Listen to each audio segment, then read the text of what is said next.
Welcome to another edition of TechWatch Radio, where we keep an eye on tech so you don't have to. I'm Sam Bushman. Jay Harrison's with me. Welcome to the show, Jay. Hey, Sam. How's it going? Absolutely fantastic. Windows 11 update is a disaster and a half. We'll talk about that. Ouch. We'll talk about AI, of course, because you can't not talk about AI today. You can't be in the industry and not talk about AI. We'll also talk about how to get the best way to charge your phone when the world falls apart. We'll talk about that.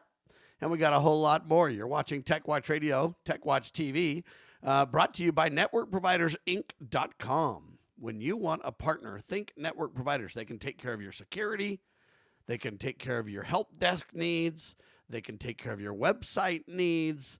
They can take care of your server, cloud projects, they can just be your people when it comes to tech. NetworkProvidersInc.com. This broadcast is available at NPI TechGuys.com, NPITechGuys.com, and you can check that out. And let's see, Jay. I don't know what to say about this, but I'm really frustrated. Okay. Windows 11's latest update is a disaster. First off, it crashes classic Outlook and loses emails, Jay. Not good. I remember this. I remember this in 2007. This is why I switched from Outlook to Gmail in 2007, 2008 area, because my PST file got too big and it started sending random emails out to random people with attachments. Yeah. And so but this just doesn't send random things to random people. This just loses your mail. Just loses your mail. Yes, sir. Who needs email nowadays, Now, Sam? Here's what I don't understand, though. They say this. Windows 11 update.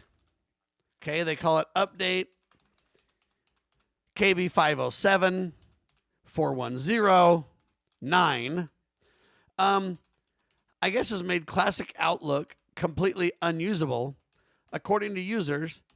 In many situations in this, there's a Microsoft thread talking about it, and everybody's livid. Well, Jay, this is really personal because my Outlook crashed. No. Yeah, and it was horrible. What are you doing? And it crashed. How are you recovering? Well, I'm not recovering. So I first tried to recover. You just jettisoned email, didn't you? You just said no more. No, well, maybe. So I spent 3 or 4 hours trying to get it to work. Couldn't under any circumstances. New profile, this, that, because some of my stuff is POP. Some of my stuff is IMAP. Some of my stuff is Exchange. When you mix it all together, it even makes it worse, which I did, and it worked great for a long time. It's wonderful when it all works. But I don't understand how when you upgrade your operating system for bug fixes, for security flaws, for how it affects your email client. And there's only one answer, Jay. It's all intertwined. It's all Microsoft. It's a swear word. It's a long swear word. Okay. Microsoft. Okay, why is an update? They're doing their best, Sam. They're really trying, Why is an update to the operating system affecting my email client? It shouldn't. I mean, I guess they're fixing bugs probably in Outlook. It's probably included in the 150 updates. Anyway, if you uninstall it, it fixes the problem, meaning this Windows update. But did that work for you? Stuff. I did not install the KB, and I'll tell you why. Because I went through all this crap before I saw this news tidbit. So now you ask what I'm doing, and I'll be glad to answer because it directly relates. And here's what I'm doing. So I have decided that POP doesn't belong with IMAP, doesn't belong with Exchange. Okay. So I backed up my Good files, luck with that. my PST file, so that I could hopefully recover it someday. And if I decide I don't recover it, if I don't have a need and get it done within the next while, I'll just nuke it and all that email is gone. That's sad. Okay? You know how Jay is about retention. It's sad. It's sad, but what do you do? Now, the other choice is for me to make time and get to it and see if I can't solve it, which I'm considering. But in the meantime, I created a simple Outlook file, and I've got my 2 Exchange accounts, my corporate Exchange accounts, in Outlook still. But it's way smaller and way simpler now because there's only 2 accounts, and they're both Exchange. Right. And eventually something needs to change there because they're trying to replace classic Outlook with new Outlook, which is full of other kind of bugs. And so no one wants to upgrade to it. And I upgraded to it and it didn't go well and I didn't like it. So I went back to the old one. That was a couple months ago. Sam feels great because he feels like he's all caught up in his email now. I feel horrible because I wonder what I really need. Yeah, what you missed is the That's thing. right. And so then I said, okay, right now I'm not touching a couple of my POP accounts. I'm just letting them sit there, gathering email. And for the last week or plus, I haven't responded to anything on them. They're bubbling up like a bucket of popcorn. They are. And the problem with it is I just have to tell people if I get back to them later that it just is what it is. I need to get within those pop systems, delete or update all the email that I need. You're going to have to webmail it or something. Yeah, and then I'm going to have to basically just forward it and say, don't keep it in the inbox, and then it won't grow, and then I'll just that's get a it problem. in Gmail. You can't do that either because then you won't be able to send as the address. I know. Don't care. Just have to send as is whatever I want to. Okay. So we'll have to work on that. But again, because we solve one problem, we open up 96 problems with email. Gmail used to have a great feature where you could send as, and they would just allow you to but those are one of the typical Google things where when something's great, they get rid of it. When something's awesome, it was awesome. When something's bogus, they keep it forever. All you had to do was prove that you could get a code that you actually had access to that email, and then you could send and then as. boom, you're in. Sure. And I don't see why they would take it away. I don't know either. It's security, but they could create another level of security pretty easily. One of the ways I'm getting way off target. One of the ways they used to do it is they said, hey, you got your general Gmail password, but then you can go into this apps section in Gmail, and you give an app a specific password, and then all the apps that connect to Gmail have their own separate, Yeah, none of that works now. That's all been deprecated. But I'm just telling you, that was really brilliant. It was awesome. Too, yeah. Because you had to know what app, and you had to know which password matched that app, and then you had to, it was very hard to, and I don't know why they're changing it. But anyway, I digress. So now I have Gmail, and I'm actually using Gmail within the web Gmail client, and it's horrible. Why? It's actually, that's all I I don't have do. A choice.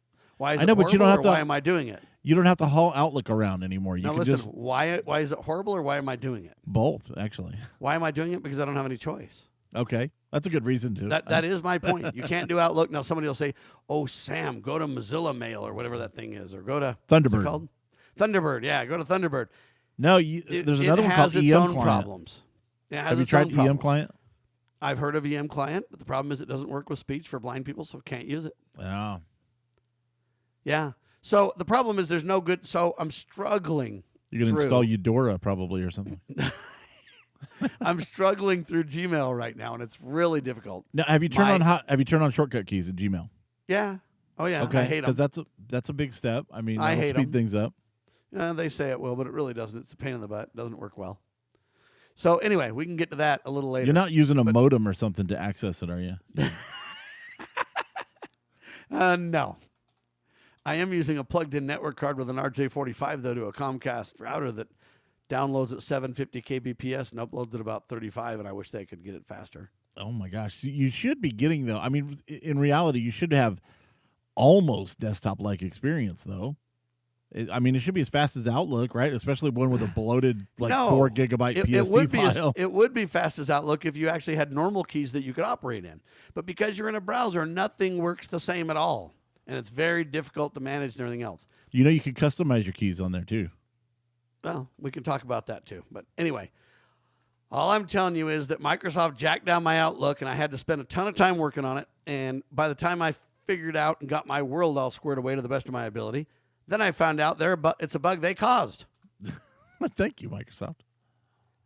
And I'm just thinking, why in the world, though, would they do that? They upgrade the OS, and it affects my, they need to learn, and I don't know how to tell this to Microsoft.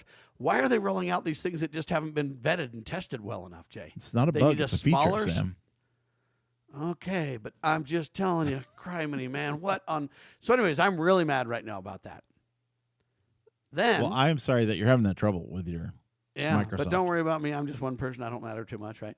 But what really matters is now they say there's another article that says, hey, man, Microsoft updates are wreaking havoc for everybody. Now some computers won't even shut off after the update, buddy.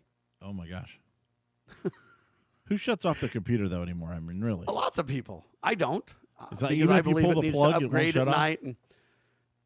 That's what I'm afraid AI is going to do. Wait a minute. If you pull the plug, it will shut off, Jay. Okay. Unless there's a battery in there, then it'll run until the battery runs out. Then it will shut off. Yeah, then but you make assured, at least right now, because they don't have any way to dribble electricity through the ionosphere or whatever, But we're working on it. TechWatch Radio Labs is on it. Anyway, all I'm telling you is very interesting, frustrating story. But I am using, and that's why for you it's a big shock, Jay. I am using Gmail. I wish I had. I'm using the Gmail modern client. What's their native client? Not the HTML stripped down version. What's their full blown It's Ajax, I think. It still runs on. No, I know, but there's some term for their interface. Their client. Are you? I don't know. They have an iOS app, but you're not doing that, right? No. I'm just on their webmail, Gmail, whatever.com. I don't know. If I but know I'm it, telling you it that escapes me. There's some name that they have for it that they call their client. It's not really a client because it's in the browser, right? But Google Workspace. I don't know. no. Anyway, all I'm telling you is I've been through that, and it's been a real struggle, and I don't mean to complain, but the only reason I'm spending so much time on it is if anybody has Outlook and they've had these problems, understand it's a broader problem. Listen, I think if you're on Google Workspace or Work Suites or whatever, they've called it a couple of different things, but if you're not on Exchange, you're going to be on Outlook, of course, but I would say there's a lot of people in business now that are using Gmail's web client as their main go-to source. They're not installing it on every computer like Outlook. Yeah, you're right about that. And so I don't know where the world goes with this, but my point is I think email is having, in a lot of ways, a dead end. And no wonder Slack and Telegram and I know they're not equivalents to email, but people are switching to those kinds of things because they're just sick of it. They're just like, listen, let the corporation keep my deal. I don't want any files anywhere. I don't want any problems anywhere. So people are going to Outlook, the web version now, too, by tons. And I might have to learn to figure that out and switch to that. You should try it. When we get back, I'll tell you more about this, though, because it's kind of interesting. And then we've got a lot of other cool topics, CES and more. You're watching TechWatch Radio. I'm Sam, he's Jay, and we keep an eye on tech so you don't have to.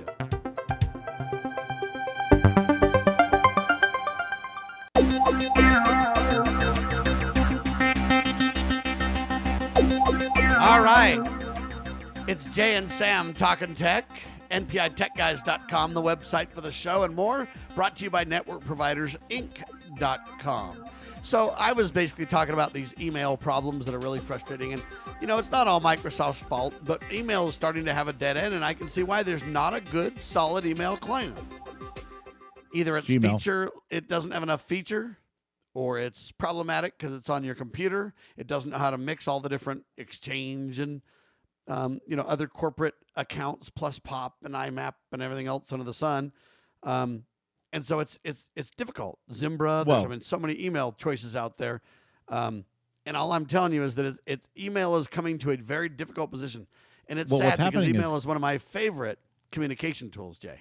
Well, same here. And what's happening is people are fractionating because, when Gmail was on the rise, when it was trying to get popularity, it would integrate with everything. It would do POP. It would integrate with Yahoo. They actually called it Gmailify. Like you could Gmailify your other inboxes and stuff and bring them to Gmail. We'll do the spam filtering. Yeah, that's when they need you. Now that you need them, they don't care.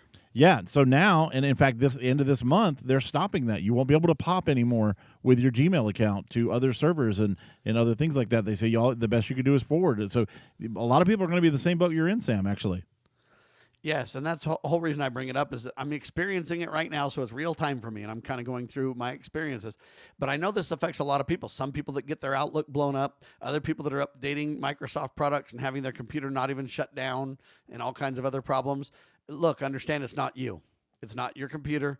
It's Microsoft, and they're rolling out buggy software. And what they're not doing, in my opinion, is testing things in, controlled environments, geo-fenced environments, so to speak, where you know who and what and get back feedback and then expand over time slowly and roll things out patiently. In my opinion, by the time something hits my computer, it should be tested by thousands of people.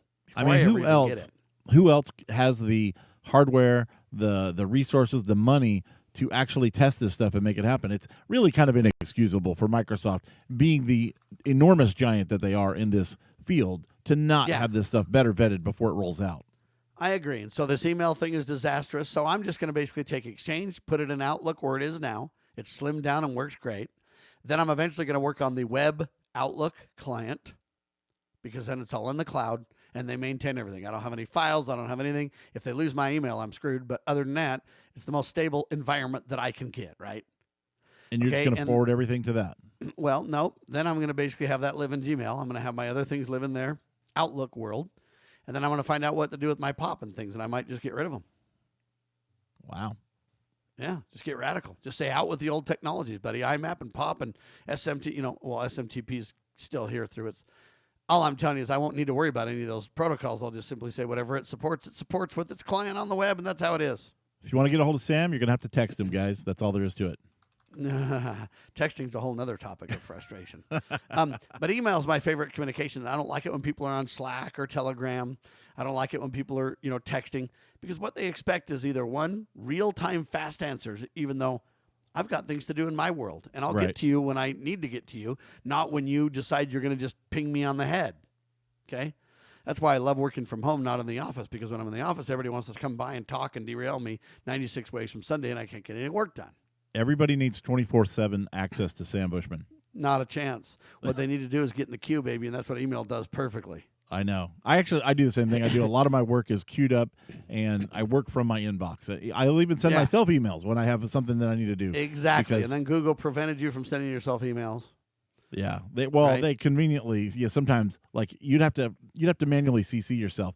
If you put yourself into, let's say you were in a marketing group, marketing at whatever your domain is, it would lead it out because it'd be like, email. Oh, yeah, you're already on this. It didn't get sent. What the crap? Anyway, so email is very frustrating, even though it's my favorite communications technology, and a lot of people have put texting ahead of that. But texting is so cryptic, and it doesn't store well. And there's no good way to guarantee that you're going to be able to get and find and search and keep your texts. True. And that's the problem with most of these technologies. So the Slack and stuff is great, but they have these big old threads with groups and everything else, but it doesn't work Slack, well. Sam? Well, Teton uses Slack. The company that I work for uses Slack. Oh, okay. And other people do. And so I don't use Slack very much, but I have to something to maintain it and everything. But to me, the problem with Slack is that, number one, it's great for your internal company use, but it doesn't work well when you want to deal with other people.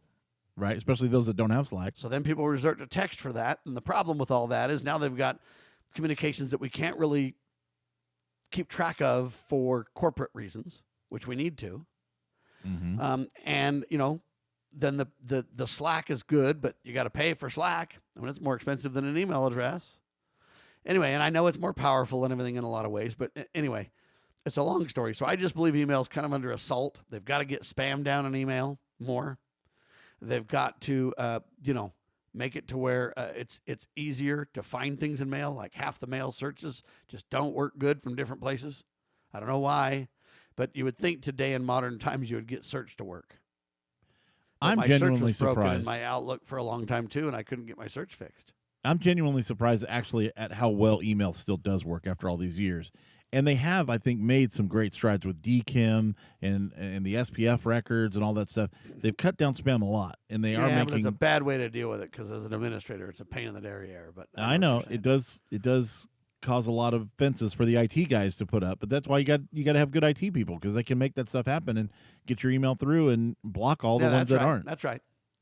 And we use Microsoft for that, and I shouldn't be downing Microsoft because I sell Microsoft products. However, I do believe, I'm not bashing them, and I'm not being belligerent, and I'm not being crazy. I am bringing up concerns and experiences in the real world.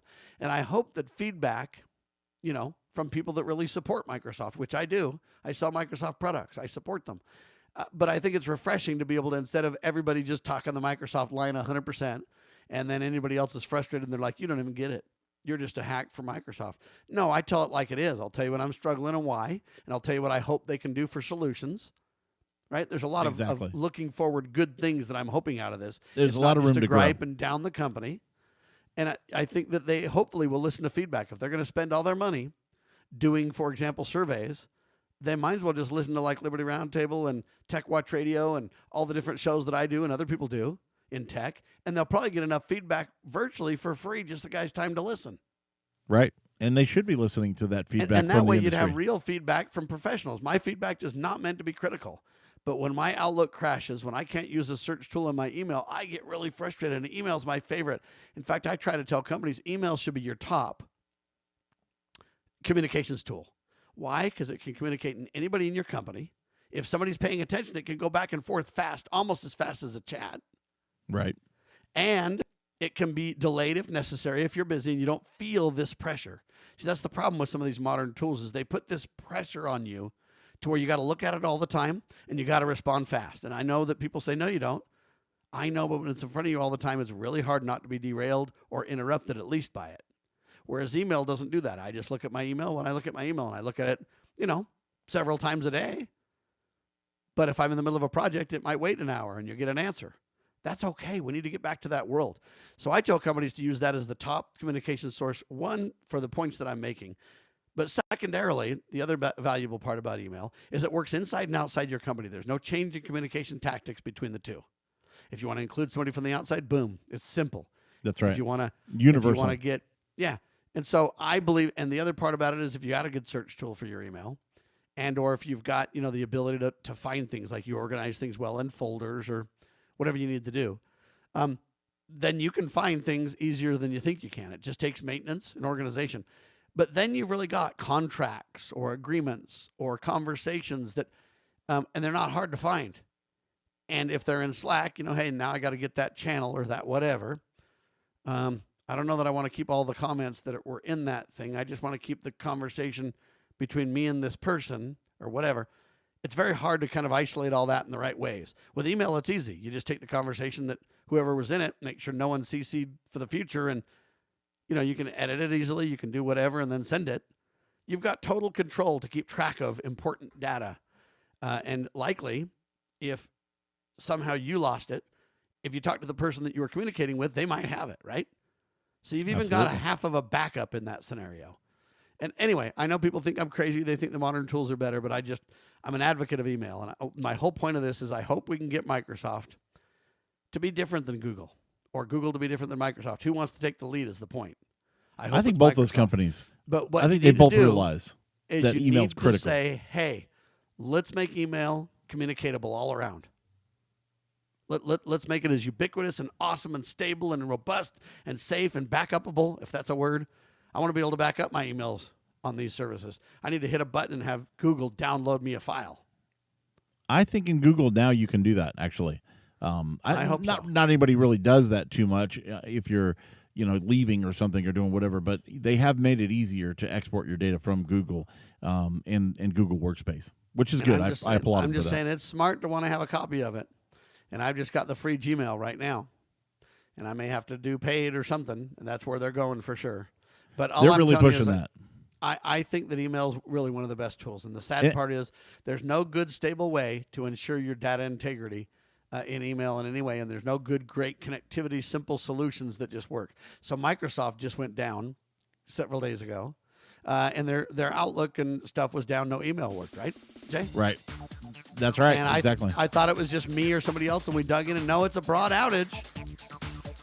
So now I'm kind of going, man, I'd rather do Slack. Not really. I'm just kidding. But I'm just making a point that, that's why email's suffering so much. It's just so difficult. And they could square it away easy. To create an email client that can keep track of your emails and not melt down is easy to do. All right, hang tight. TechWatch Radio, TechWatch TV.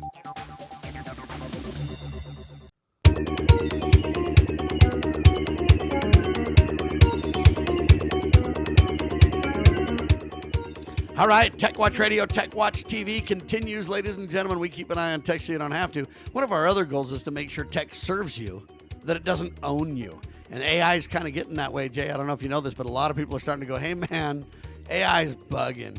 AI is pump the brakes on AI.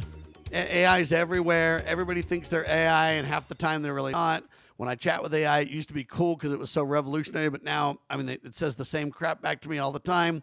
It doesn't follow my instructions very well. It's like AI is kind of going the way of Siri. I think that we're just seeing kind of the limitations of it. We've all been amazed for the last 2 years over AI. You're right, 100%. Because it's like, it's the stuff of Star Trek we're seeing. You were never able to talk to a computer and it just know everything about everything. I still can't talk to my computer. Half the time I talk to it, it says the wrong crap.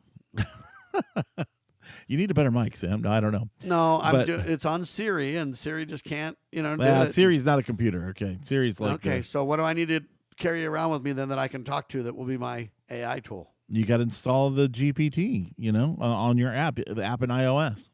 Yeah, and I can talk to it. Yeah, and then absolutely. what good's it going to do me? Will it send a text for me? Well, you're going to have to... This is actually, I was just talking to my son Aaron about this. The answer is no, though. But listen.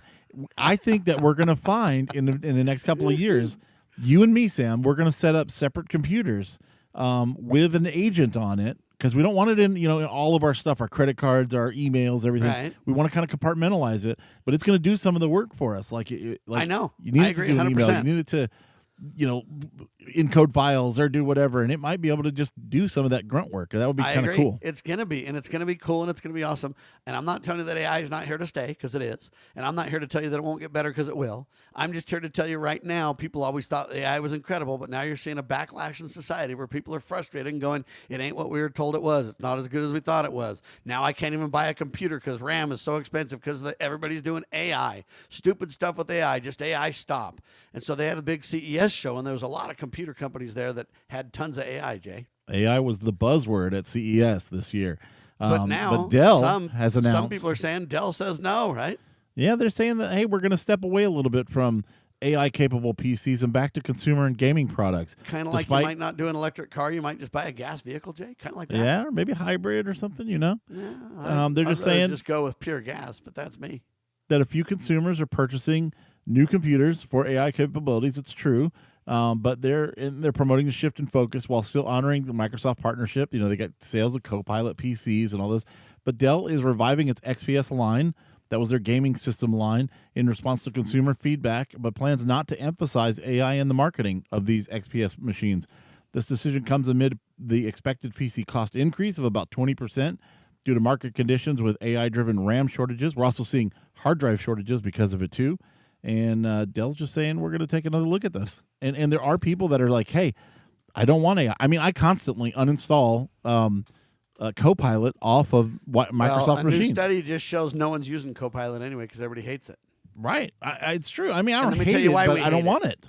I hate it that it keeps coming back. But here's why we don't want it, because it keeps coming back. And number two, it tries to put itself in a place in my life where I'm not ready for it to be yet. Let me go to a spot where I get a prompt if I want to use AI, but don't try to make AI in everything that I'm doing by default that I have no choice on. I don't want it interfering with me all the time. Yeah, be like a neighbor that knocked on your door every morning, and you're just like, go away. It's not that I hate you, but go away. Yeah, if you want to borrow eggs, by all means, just not every day. Anyway, all I'm saying, though, is that people are sick of hearing about it, though. It's just too much because AI doesn't do everything. I don't want to hear I'm going to lose my job all day. I don't want to hear that it can do everything better than I can do it, Jay, all day. I don't want to. And I don't want to have to then now. So Dell's smart to separate this. They're still going to eventually have features in their thing. They're just not going to market it and promote it and make it a big deal because they know the consumer doesn't want to hear all about it all the time. Well, here's the other benefit. If they are quiet about this, meaning they don't really talk about the new AI functionality, at the same time they're being forced to increase prices over memory, they can keep the discussion on memory, not the discussion on, oh, we added all these new functional features and computers are more now. Right. I mean, for them, that's strategic. Yeah. And you can do a lot with, for example, if you have, memory is getting very expensive, especially DDR5 stuff. But, if you have 16 gigs of DDR5, you can actually do better than 32 gigs of DDR4. And so if they concentrate on some of those things. I want 32 gigs of DDR5, Jay. Well, I know. I want, everybody want the next best thing. We're in that race. But, if you optimize a little bit, you can go back a little bit. You don't have to have the latest video card, that costs thousands of dollars. You can take your average, for example, an office computer. We do this all the time, and I've seen where you can put a $10 card you can find on eBay for $10 in there and make a significant difference and actually be able to play a lot of the popular games like on Steam and things. So you're saying that the onboard video won't do it, but a cheap card will. Yeah, they can make a big difference. You get that. When you get to that bleeding edge, yes, it's expensive, and yes, you got AI eating up and gobbling up all the memory and hard drives. But if you take a step back, we used to say this about video game systems: stay a generation or two behind, and you'll be in the sweet spot where everything's cheap and plentiful. So you ready for the gaming system discussion per CES? Yeah, absolutely. They say the future of gaming is the PC now. That you're going to bring your PC into your living room, buddy, and you're going to game on your PC. Why do consoles anymore? Because now that these mini computers are just as small as your console, and they're cheaper and better, and they're ubiquitous, they're everywhere, and everybody's competing in that marketplace and everything else, and they're just simply saying, man, they really are. Build the computer. You build the computer, whatever you want, but it's going to be PC-based going forward. I'm telling you right now. It is. I think that PCs are going to finally see a push to where it used to be like you'd get a console, you'd get a PlayStation, an Xbox, or whatever. But the PCs, especially with the Stream Deck that's coming out from Valve and the things that they're doing there, they're pushing a lot of people into PC. And they're realizing how much you can get. Like I was telling you about an old office machine, you can get a PC hardware for $100 that can play some of the modern games. Oh, totally. and versus I'm going to drop $600 for a PlayStation 6 or whatever, or 5. It's people are realizing that this is the way to go. How many computers I can buy over that PlayStation 5 costs too, meaning I can wait 2 years and buy another computer. And hey, when was the last time the gaming piece or the gaming console came out? 8 years ago or whatever. Anyway, I'm just saying I can get PC updates all the time, and I can get faster PCs every year, or 2 years, or 3 years, or whatever. And I don't have to wait on those boxes. Exactly. And you can, with the upgradability of it and the modularness of it, you can step into it as you have money to do it, or as you have time to upgrade your system and move things forward. You don't have to jump from one major console to the next. Yeah, so anyway, the point is that CES 2026, they were basically, showing that gaming PC is the way the gaming world's going to happen going forward. And I can see why, too, because you got all these incredible video card makers, too. It's becoming more and more and more video capable and centric and real life and all that. Takes that AI / GPT, or not GPT, GPU and all that kind of stuff to make happen, right? Yeah, and not only that, but they're making huge strides. You're talking about the small mini PCs, too. Of these onboard, these iGPUs, they call them, that are built into the processor. And so they're not a full real GPU, but they mimic one, right? Well, in a lot of cases, they are a full GPU, and they really can compete head to head with some of the cards from not that long ago. I mean, it's crazy the benchmarks and the things that they're getting done with these tiny I'm just saying PCs. Those still don't compete with the real cards, though. Well, no, not the latest, greatest $3,000. Yeah. My point is they can do it, and it's in. But it reminds me of. I'm trying to think of a good example. But my point is, it doesn't do it quite as well and as fast. It's still behind compared to the hardware cards. Because whenever you can do something hardware-wise, it's better to do hardware-wise because it's faster. But over time, what happens is the hardware gives way to software, and eventually software becomes the way we do it because it's good enough, right? Exactly. I mean, that's what's happening. And so I'm just telling you that if you want real killer, AI and other GPU intensive stuff, you got to get a card. But if you want a modern day mini PC, it's already got functionality that blows away what even the better cards were a short while ago. Exactly. And that's the point, is it's like you don't need to get a card nowadays. You can really use some of those higher end. For sure. And also, AMD's doing a great job. AMD's really doing better in this arena than Intel is. Intel's focusing on CPUs and hardcore processing power, but AMD is balancing their chips more with built-in iGPUs, and it's pretty impressive. It is impressive, and it's smart, and what you're doing is you're raising all benchmarks by doing what AMD's doing, right? Right. Yeah, and that, you're making a more balanced pretty soon computer. The other guys are going to find themselves left behind unless they start taking advantage of some of that too. And you're going to start to see a big difference of when does it make sense to buy hardware, and can you buy eventually a GPU in a case like you do a hard drive or something, an external hard drive, and you just basically plug it in and then you put it on your network somewhere and then it farms stuff out to it, and that's the way it's going to be for people, right? In these new small computers, Sam, they have a new, I can't think of the name of it, but it is made for an external GPU box. And so you can almost like think of a USB it's like old CD-ROM or something. World. Yeah, you just plug in on this special port, and you can plug in, and you can get little boxes. We got to look up what that port is, because I think that's awesome, and I need a big old GPU box, buddy. That's what I need. So you can put a regular big card I need one on that your can little just computer. Literally be as big as your fridge, buddy, and I can start Bitcoining and mining and doing all that. I can just AI, GPU, the whole thing, buddy. What do you think? Make a computer pay for itself. Hey, man, make everything pay, right? Just become a tech billionaire. All right, hang tight. I still want to talk about these interesting backlight scenarios. We'll get Jay's take on that in seconds. We're talking TV these days, right? TechWatch Radio, TechWatch TV, NPITechGuys.com.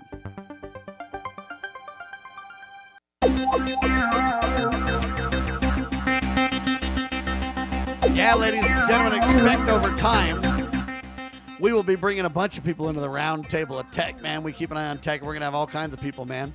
Anyway, we're talking about these ports that you can connect these GPU boxes, external boxes, to these new mini PCs. They've got this port, Jay. Yeah. So I called in on the break. Called my son. Said, hey, what's the name of that port? It's called an OCUlink port on these newer computers. And it allows you to connect an entire regular GPU card however you want to connect that. I mean, it can be, like I said, a full-length card. They make boxes. You put them in. It's not cheap. The box can cost you $100 or whatever, and the cable and stuff comes with it. But then you can mount your $3,000 card on there and hook it up to your Tiny PC.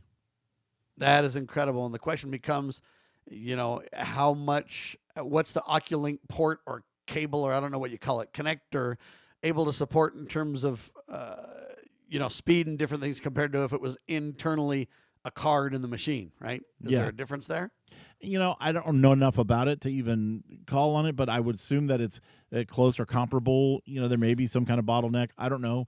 All right, we're going to assign that they're very new, Jay to get one of his people to find the answer to that. We're going to find out soon. Write that down, Jay. See if we can find out. I'll help too. Absolutely. But we got to know the answer to that. Just because we're on the radio and TV and we talk about text.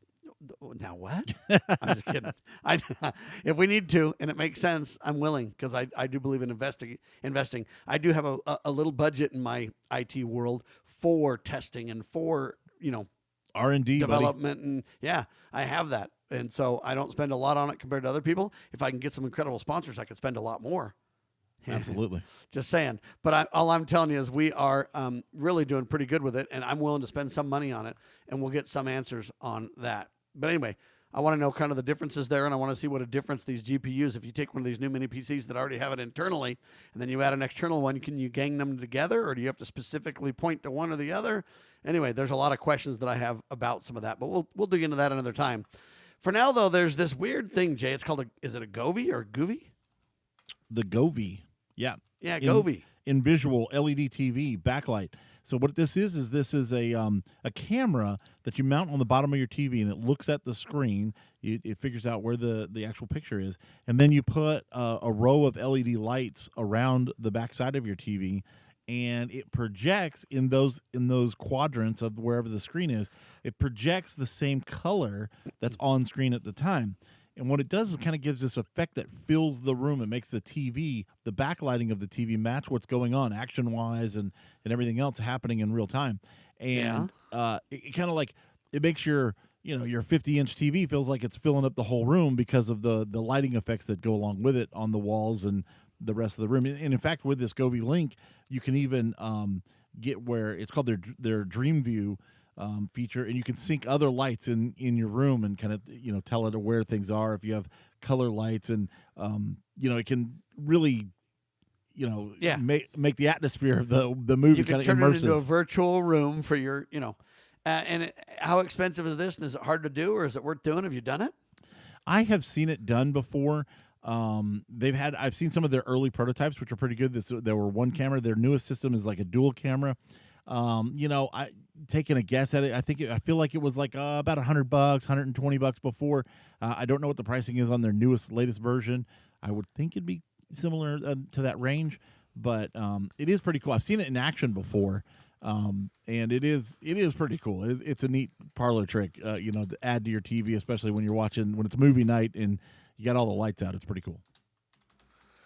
Yes, and I don't know if it's worth doing, but as a hobbyist, it sounds kind of fun to me. Seems like it might actually take an average room, and for not too much money, really make a difference, Jay. Yeah, what's cool about this system is, before, when TVs were just monitors, you would actually put something on the HDMI cable or intercept that video feed going to the TV, and you wouldn't need the camera, so to speak.